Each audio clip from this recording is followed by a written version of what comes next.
हजारों साल नरगिस अपनी बेनूरी पे रोती है, बड़ी मुश्किल से होता है चमन में दीदावर पैदा।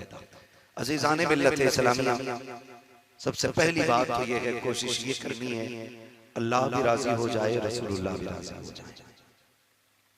ये कोशिश कीजिएगा अल्लाह भी राजी हो जाए और रसूलुल्लाह भी राजी हो जाए। और ये कब होगा? जब हम इबादत करेंगे अल्लाह की और इताअत करेंगे रसूलुल्लाह की, तो अल्लाह भी राजी होगा, रसूलुल्लाह भी राजी हो जाए। और याद रखिएगा, कपड़ों की सफेदी से ज्यादा जरूरी है दिल को साफ किया जाए। दिल को साफ किया जाए, ये सबसे ज्यादा अहम है। ज़रूर सैयद साहब क़िबला तशरीफ फरमाएं, इनके बारे में मैं क्या कहूँ। किसी ने इमाम शाफ़िई रहमतुल्लाह तआला अलैहि से कहा था, हुजूर बताइए सैयद कौन होते हैं? आपने कहा था सैयद के बारे में मुझसे पूछते हो इतना समझ लो, अगर इन पे दुरूद न पढ़ा जाए तो हमारी नमाज मुकम्मल नहीं होती है। बस ये बहुत बड़ी बात इमाम शाफ़िई ने कही थी, इन पे दुरूद न पढ़ा जाए तो हमारी नमाज मुकम्मल नहीं होती। अज़ीज़ाने मिल्लत इस्लामिया, कोशिश ये करें दिल साफ करें, दिल काले होते जा रहे हैं। मैं भी एक स्टेज पे था, जब मेरी बारी आई तकरीर करने की, लोग उठ के चले गए। उन्होंने सोचा शायद हमारे उठने से कुछ फर्क पड़ेगा, तो मैं तो एक बात कहता हूँ, आप क्या समझते हो, आप नजरों से गिरा देंगे तो कुछ फर्क पड़ जाएगा? अपनी हकीकत तो यह है जो बेदम वारसी ने कहा था, सारी दुनिया की निगाहों से गिरा गए बेदम, तब कहीं जाके तेरे दिल में जगह पाई। सारी दुनिया की निगाहों से गिरा गए बेदम, तब कहीं जाके तेरे दिल में जगह पाई है। ये इज्जतें, ये शोहरतें तुम्हें मुबारक हो, हमें तो यार की रजामंदी मुबारक हो। हम तुम्हारी इज्जत और शोहरत को नहीं देखते, हम महबूब को देखते हैं। कहीं वो रूठा तो नहीं है, कहीं वो नाराज तो नहीं है। और ये रब का ऐलान है, जिसे हम चाहते हैं इज्जतें अता करते हैं, जिसे चाहते हैं जिल्लतों के कारियानीक में डाल देते हैं। और जब अल्लाह जलील करता है तो कोई इज्जतें नहीं दे सकता, और जब वो इज्जतें देता है तो कोई जलील नहीं कर सकता। आज कमी किसी चीज की नहीं है। मुफ्तियों की डिग्रियां भी आज मूली कचाली के भाव बिक रही हैं, आज मुफस्सिर भी गली गली टहल रहे हैं, मुहद्दिसीन की भी कमी नहीं है। आज कमी है तो आज पारसाओं की कमी है, मुत्तकियों की कमी है, आज कमी है ऐसे लोगों की जिनके सीने के अंदर जो दिल है वो साफ होना चाहिए। आज भी हम मजाक बना के रख दिया है, खुदा दिलों में जगह पैदा करो। फरमाया गया, हजरत अली ने बहुत बड़ी बात कही थी, फरमाया तो तुम लोगों की इज्जत किया करो, अगर किसी की इज्जत करने में तुम्हारी इज्जत घट जाए तो क़यामत के दिन मेरी कलाई थाम लेना। ये हजरत अली ने कहा था। ये कौन कह रहा है जिसके बारे में नबी ने कहा था अना मदीनतुल इल्म व अलीयुल बाबुहा? ये वो कह रहा है जो उमर के दौर में फतवे दिया करता था, ये वो कह रहा है जो उस्मान के दौर में फैसले किया करता था। खुदा की कसम, अली ने कहा था अगर किसी की इज्जत करने में तुम्हारी घट जाए तो क़यामत के दिन कलाई पकड़ लेना। और मेरे नबी ने कहा जो अल्लाह के लिए झुका करता है अल्लाह उसको इज्जत अता फरमाया। झुका करो दूसरों के लिए, अल्लाह की रज़ा के लिए छोटे हो जाया। सबसे बड़ी बात मेरे हुजूर का फरमान याद रखिए, मन लम यरहम सगीरना वलम युअक्किर कबीरना फलैसा मिन्ना। इन चंद जुमलों में अरब के उस अदीब ने, उस फसीह ने, उस बलीग ने पूरी जिंदगी समेट के रख दी, पूरी जिंदगी समेट के रख दी। फरमा दिया मन लम यरहम सगीरना वलम युअक्किर कबीरना फलैसा मिन्ना। एक ज़ाब्ता दिया मेरे नबी ने, जो छोटों पे शफकत ना करे, उनसे प्यार ना करे, और जो छोटा बड़ों का अदब ना करे वो हमारा नहीं है। सिर्फ इस कौल के दायरे में बंदा अपने आप को तोले। खुदा की कसम, पूरी दुनिया अगर इस पे अमल कर लेना इतनी बात है तो पूरी दुनिया के अंदर इंसानियत का सबक नजर आ रहा है। पूरी दुनिया के अंदर क्या नहीं लगता है? आज अगर बंदे के जेब पे कलम लग गया है तो सफेद बालों वाला खड़ा है और वो कालो बालों वाला बैठा है। शर्म कर, कलम लगना अलग बात है और उम्र का बड़ा होना अलग बात है। आपने कलम लगा लिया जेब पे, मेरी जेब पे कलम लग गया तो मेरी औकात नहीं है मैं कि सफेद बालों वाले के आगे खड़ा हो जाऊं। मेरी औकात नहीं है किसी सफेद बालों वाले से बड़ा अपने आप को कहलाऊं।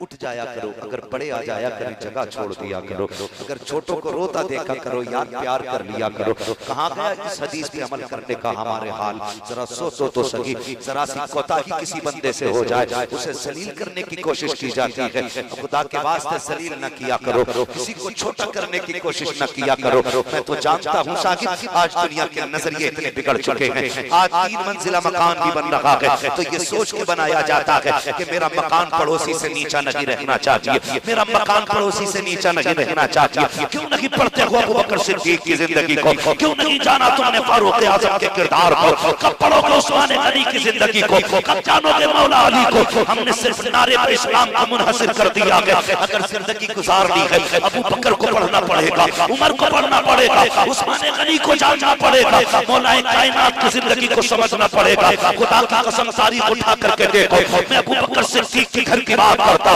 उस सच्चे बाप की सच्ची बेटी की बात करता हूँ।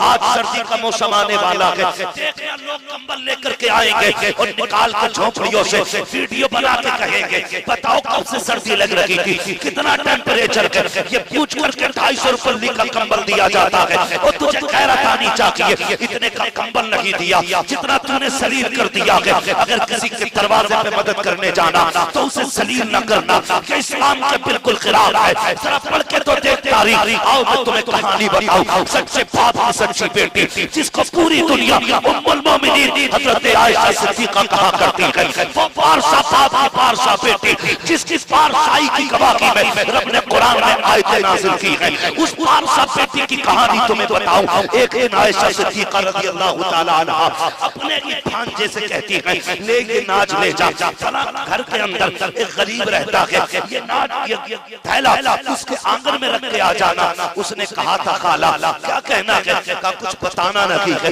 हाथ में भी नहीं देना है, रख के वापस आ जाना। जब रख करके वापस आए भांजे ने खाला से कहा, खाला एक बात बताइए, आपने मुझे सामान दे करके भेजा, मैं रख के आ गया, लेकिन एक बात समझ में नहीं आई, आप ये तो बताओ आपने मना क्यों किया था कि देने वाले का नाम न बताना है? तब उम्मुल मोमिनीन हजरत आयशा सिद्दीका का जवाब सुनो। आप फरमाती हैं, भांजे अगर तुम बता देते कि ये खदीजा की आयशा सिद्दीका ने भेजा है तो जब कभी हमारी गली से गुजरता शायद हया से उसकी नजरें झुक जाती और ये सोचने लगता एक दिन इन्होंने मेरे घर राशन भेजा था, इसलिए मैंने नाम बताने से मना किया ताकि उसको हमारी गली से गुजरते वक्त शर्म का ख्याल तक न आए। अल्लाहू अकबर। खाला ये बात समझ में आ गई, नाम नहीं बताया लेकिन हाथ में क्यों न देने दिया। अब सुनिएगा, उम्मुल मोमिनीन सच्चे बाप की सच्ची बेटी, पारसा बाप की पारसा बेटी, मुत्तकी बाप की मुत्तकिया बेटी, मुफ्ती बाप की मुफ्तिया बेटी ने कहा था, ए भांजे अगर हाथ में देते याद रखो जो देता है वो ऊपर होता है, जो लेता है वो हाथ नीचे होता है। आयशा ये भी नहीं चाहती है मेरी वजह से किसी गरीब का हाथ मेरे नीचे रहे।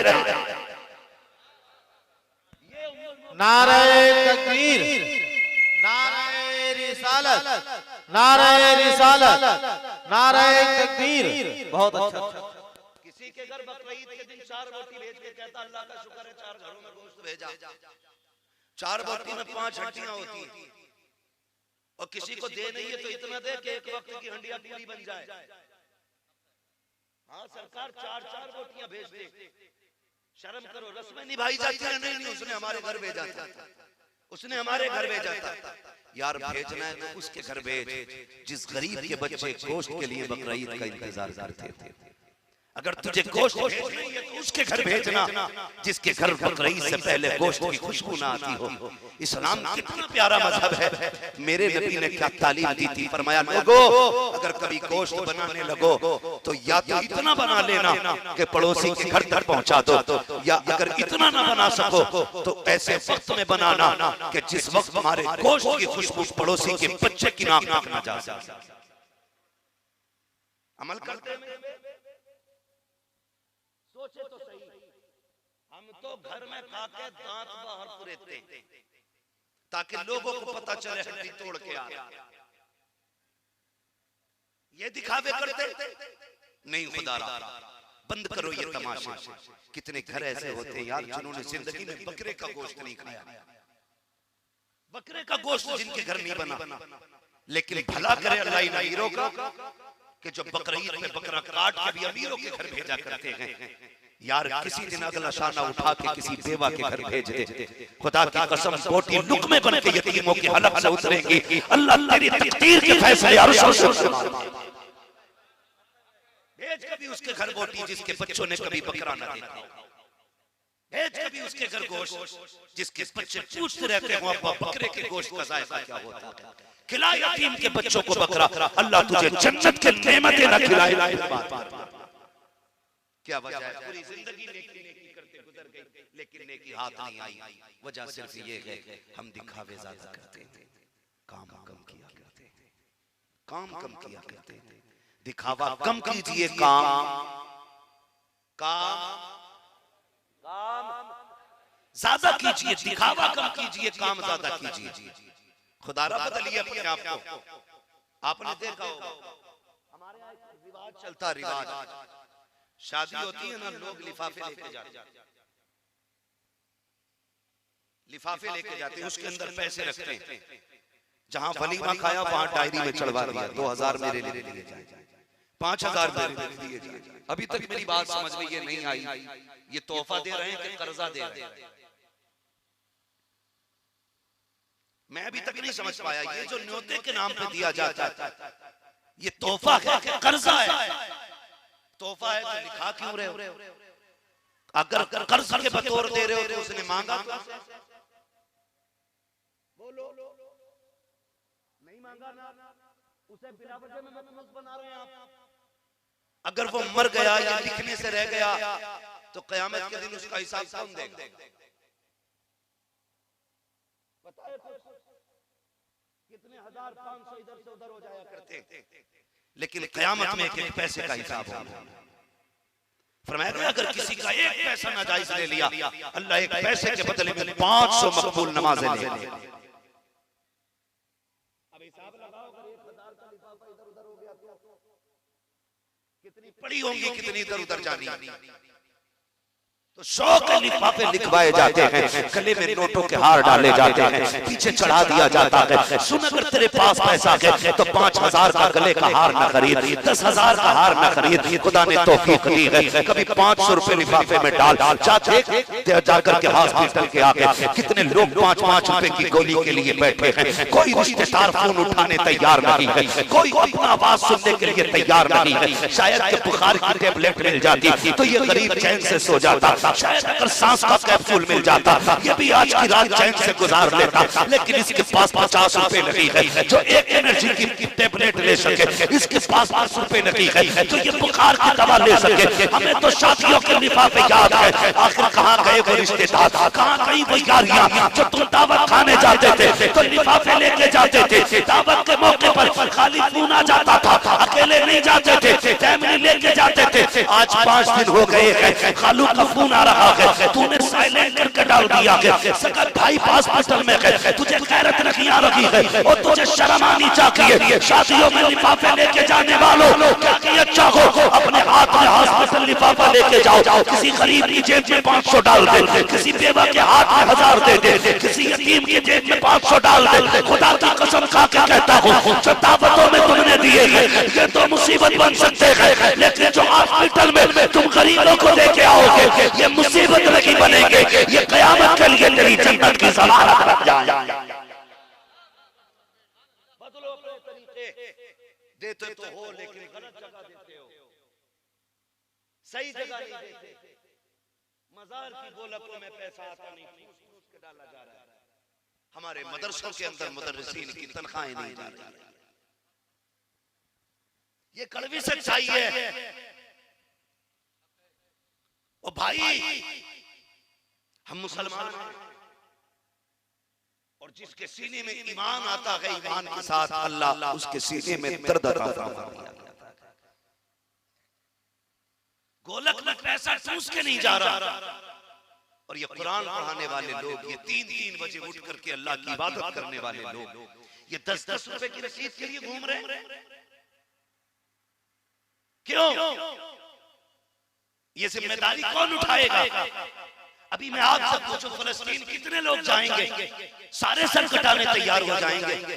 फलस्तीन जाने तैयार हो अपने मदरसों की हालत देखने जाने तैयार नहीं होते। जाके देखो जहां कुरान पढ़ने वाले बैठ के वुजू करते हैं ना, वहां की टोटी 3 साल से खराब है, कोई देखने नहीं आया। जहां बैठ के कुरान पढ़ते हैं वहां पे दो बल्ब फ्यूज है, कोई लगवाने नहीं आया। 5 साल मजार की टाइल्स को लगे हो गए, मुरीद लाइन लगाए खड़े, अगली टाइल्स नहीं लगे। ये क्यों भूल गया अगला नंबर मौत का तेरा भाई। जहां जरूरत है वहां देते नहीं, और जहां जरूरत नहीं है वहां ठूस ठूस के डाल के आते हैं। आप कोशिश ये करें जहां जरूरत है वहीं दिया जाए।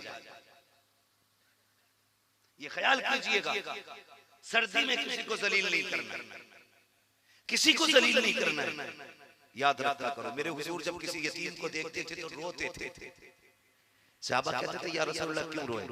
फरमाया जब इसके बारे में सुना ना बाप नहीं है तो मुझे अपना बचपन याद आ गया। हुजूर कहते हैं मैं अपना बचपन याद करके रोने लग जाता हूं, जैसे मैंने बाप की कमी महसूस की, शायद ये भी वैसी कमी महसूस करता होगा।